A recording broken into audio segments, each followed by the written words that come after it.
Genesis chapter 6, verse 1 through 8 reads, When men began to increase in number on the earth, and daughters were born to them, the Bnei Elohim, sons of God, saw that the daughters of Adam were beautiful, and they married any of them they chose. Now, today, we would call this genetic tampering. These were actually taken, not married. And then Yahweh said, "My spirit will not contend." In the original Hebrew, a better interpretation would be, "I will not abide."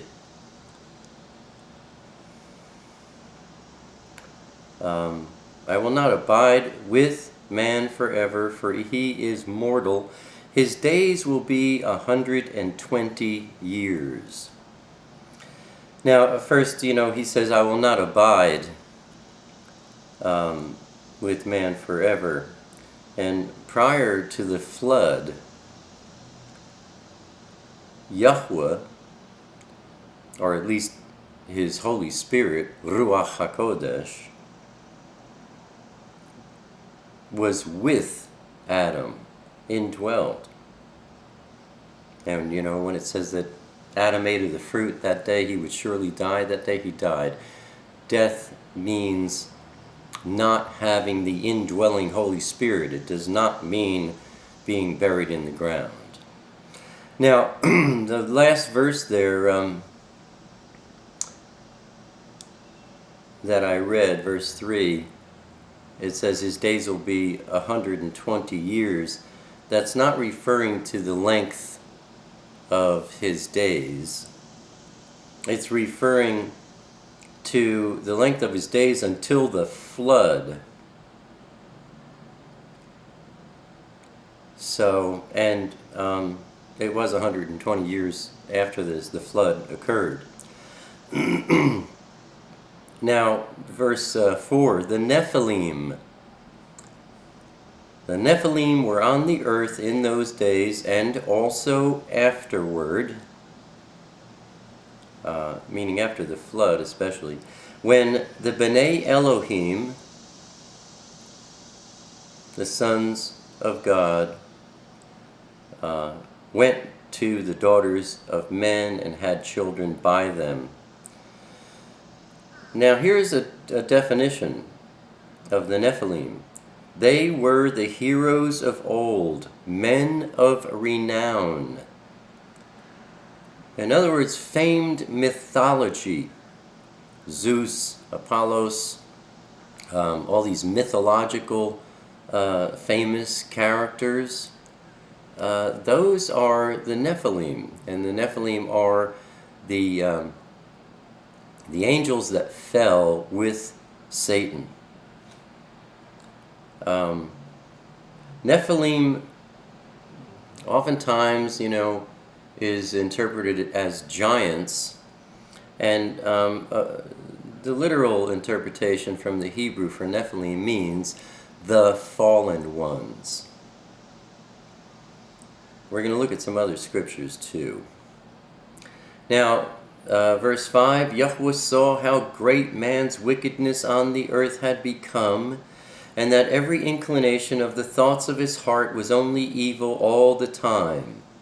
Yahweh was grieved that he had made man on the earth, and his heart was filled with pain.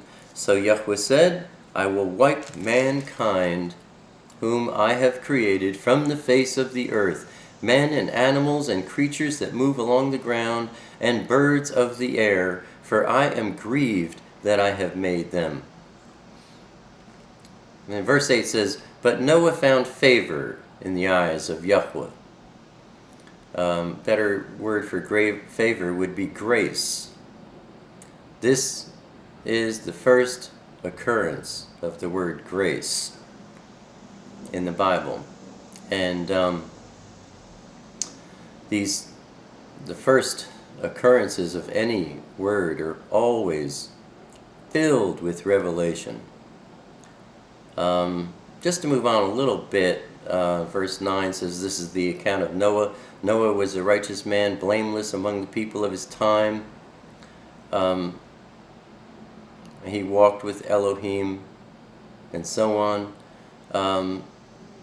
Some say that, here it says he was blameless, a righteous man, and in the original Hebrew, what it's really saying is that Noah was perfect in his genealogy. His bloodline was uncontaminated by Satan's attempts with the Nephilim. And so, what ensues is the flood. Yahweh wipes everything off the face of the earth except for Noah and his wife and his 3 daughters and their 3 husbands. Because the bloodline in Noah had been unstained by Satan's attempts at creating his own race. So the Nephilim are the fallen angels. And, angels can appear in physical form. They did this. And they mated with women. And their offspring were giants. Goliath is one example. We'll see some others here. Right now, let's turn to Numbers chapter 13. And we want to look at verse 33. Where we read, "We saw the Nephilim there, the descendants of Anak come from the Nephilim." We seemed like grasshoppers in our own eyes, and we looked the same to them.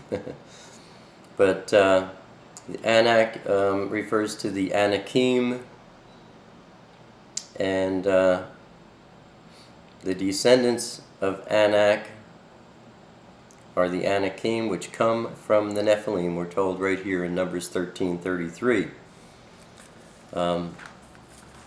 Moving over to the right to Deuteronomy chapter 1. I want to look at verse 28. And there we see, "Where can we go? Our brothers have made us lose heart. They say the people are stronger and taller than we are. The cities are large with walls up to the sky. We even saw the Anakites there." Again, a reference to the Nephilim, the fallen ones. We can move over to chapter 3 in Deuteronomy and look at verse 11, which says, "Only Og, king of Bashan, was left of the remnant of the Rephaites." And the Rephaites are Nephilim. "His bed was made of iron and was more than 13 feet long and 6 feet wide. It is still in Rabbah of the Ammonites." So there, we have a reference to one of these offspring, and his bed was 13 feet long. So I imagine he was at least 12 feet tall. I want to go to Ezekiel chapter 32 and verse 27, where it reads, "Do they not lie with the other uncircumcised warriors who have fallen, who went down to the grave with their weapons of war, whose swords were placed under their heads? The punishment for their sins rested on their bones, though the terror of these warriors had stalked through the land of the living." It's another reference to the Nephilim, who went down to the grave with their weapons of war. They were sent to the depths of Hades in Tartarus. Now we want to go to the book of Amos. And we want to look at chapter 2 and verse 9, where it reads, "I destroyed the Amorite before them, though he was tall as the cedars and strong as the oaks. I destroyed his fruit above and his roots below. Another reference to the Nephilim. You have the Nephilim, which means the fallen ones. We also have the Ahmein, also known as the Emites. The Ahmein are the fearful ones. We see them in Genesis 14:5 and also Deuteronomy chapter 2 verse 10. Then the Rephaim means the dead ones. You can see them in 2 Samuel chapter 5 verse 18 through 22 and also 2 Samuel chapter 23 verse 13, 1 Chronicles chapter 11 verse 15 and 1 Chronicles chapter 14 verse 9.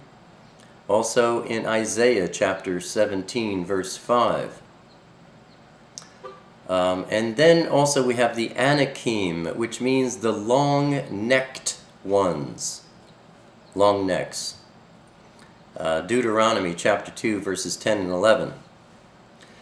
And Goliath was of the Anakites, which is the Anakim. Now, in some other books, like the book of Jubilees, which I believe you'll find in the Catholic Bible, the book of Jubilees states that Elohim granted 10% of the disembodied spirits to remain, referring to the flood. 90% went to Tartarus, total darkness, to remain after the flood as demons and to try and lead people astray through idolatry and the occult. Now, if you know anything about the book of Enoch, which I've read the book of Enoch, and mostly because it's referred to in the book of Jude. But in the book of Enoch, you'll see that the fallen ones, the Nephilim, were teaching mankind the arts of warfare, pharmakeia, pharmaceuticals, magic, brews, elixirs, whatever. We saw that in one of the scriptures we read. But let's take a look at Matthew chapter 24,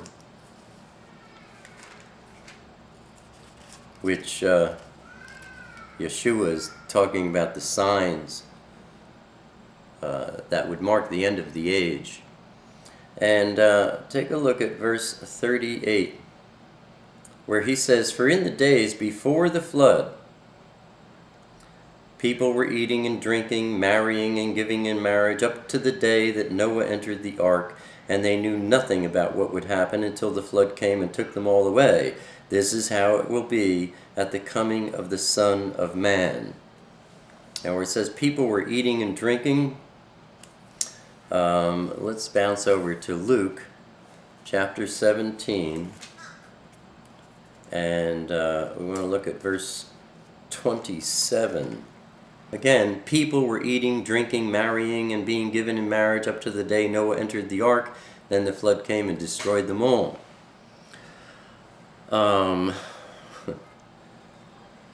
People were eating, drinking, marrying. This could be referring to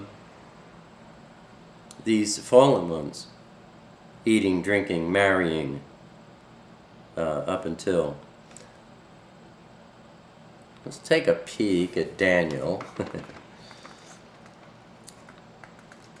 This gets a little bit interesting here. We want to go to Daniel chapter 2, verse 43 and 44. 43 says, "And just as you saw the iron mixed with baked clay, so the people will be a mixture, and will not remain united any more than iron mixes with clay. In the time of those kings, the Elohim of Shamayim, the God of heaven, will set up a kingdom that will never be destroyed, nor will it be left to another people. It will crush all those kingdoms and bring them to an end, but it will itself endure forever. It's referring in verse 43, the iron mixed with clay. People will be a mixture. In the King James, it says that they shall mingle themselves with the seed of men.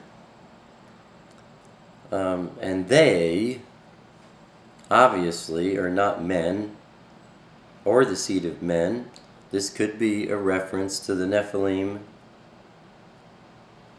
The last days are like the days of Noah, Yeshua said. The Nephilim will be returning.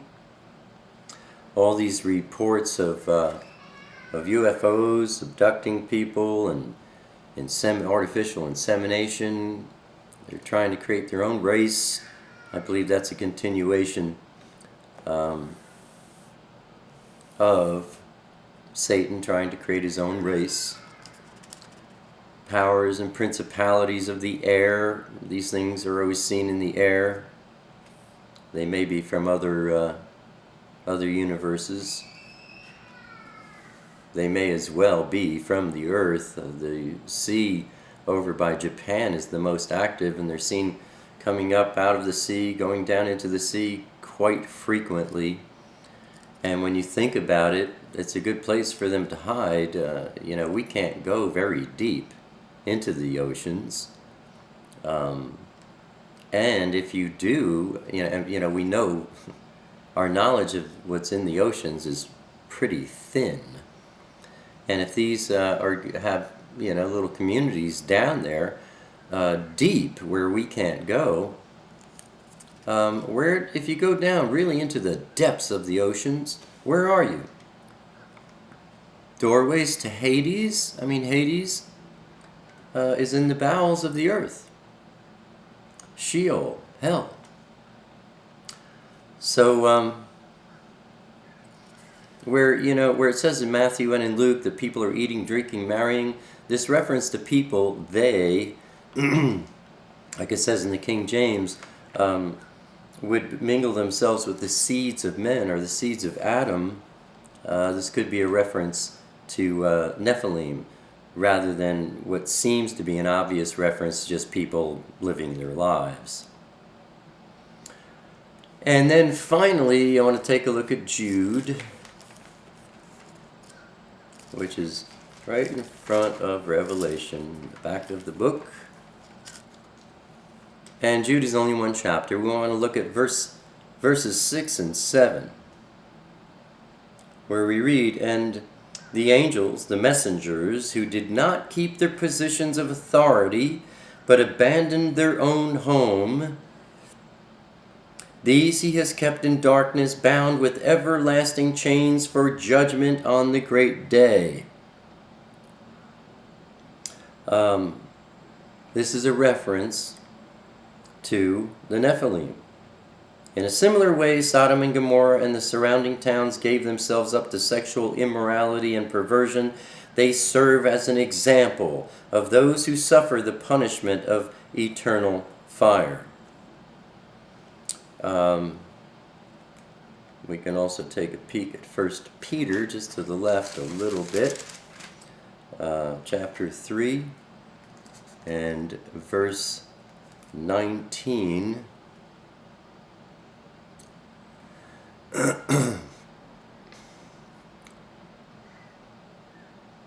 Where it says, "Through whom also he went and preached to the spirits in prison, who disobeyed long ago, when Yahweh waited patiently in the days of Noah while the ark was being built." You'll look at Isaiah 14, verse 15, and 1 Corinthians chapter 10, verse 1 through 5. "For I do not want you to be ignorant of the fact, brothers, believers, that our forefathers were all under the cloud, and that they all passed through the sea. They were all baptized into Moses in the cloud and in the sea. They all ate the same spiritual food and drank the same spiritual drink, for they drank from the spiritual rock that accompanied them, and that rock is the Messiah, Yeshua. Nevertheless, Yahweh was not pleased with most of them. Their bodies were scattered all over the desert. There were over 1 million people in the desert. That would equate to 90 deaths per day because of their unbelief. Only 2 of them made it through. But those are the scriptures I know about concerning the Nephilim. The Nephilim, some people say that the Nephilim are the offspring of the fallen angels. I believe the Nephilim are the fallen angels. And also, I believe that they have to do with all the false religions. In Genesis chapter 11, we see the Tower of Babel. Yahweh got fed up. He divorced himself from everyone on earth. Divorced himself from everyone. And he said, I'm going to go create my own nation. But first, he divided everyone on earth up into 70 nations, gave them 70 different languages, and assigned 70 fallen angels to them to be their gods. And I believe out of those 70 nations that worshipped 70 fallen angels, branched out into all the false doctrines and all the false religions that are on the earth today. In chapter 12, Yahweh goes and he grabs Abraham and he starts creating his own nation, Israel. So all these false religions, they all come from the Nephilim. The arts of war, magic, astrology, all the false doctrines, they all come from the worship of these fallen angels called the Nephilim. I believe also that the UFO phenomenon is tied directly into Satan trying to create his own race. It's all a matter of the Nephilim and that attempt. And I believe during the Great Tribulation, these UFO people, the Greys, whatever, all of them, reptilian types are mentioned in Revelation. They will be joining those on the earth at that time. So that's what I know about Nephilim. Stay away from them. Shalom, my friends.